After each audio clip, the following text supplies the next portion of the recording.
Hi friends, வெங்காய பஜ்ஜிக்கு மாவு வந்து பார்த்திங்கன்னா, ஒரு கப்பு வந்துட்டு கடல மாவு, அரை கப்பு வந்துட்டு அரிசி மாவு, ஒரு டேபிள் ஸ்பூனு மிளகாய்த்தூள், தேவையான அளவுக்கு சால்ட்டு, அரை டேபிள் ஸ்பூனு பெருங்காயத்தூள், 1/4 டேபிள் ஸ்பூனு மிளகுத்தூள் மிக்ஸ் பண்ணிக்கோங்க.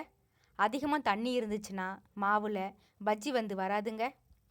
மாவு வந்து கலந்துக்கலாம். பஜ்ஜி வந்து பண்ணுறதுக்கு பெரிய வெங்காயம் தான் வேணுங்க.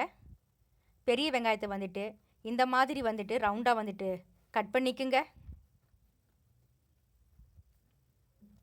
கடாயில் தேவையான அளவுக்கு ஆயில் வந்து மிக்ஸ் பண்ணிக்குங்க. ஆயில் நல்லா சூடாகணுங்க.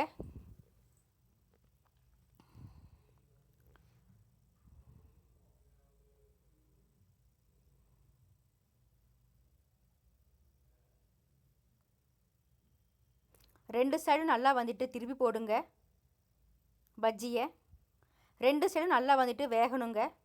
பஜ்ஜி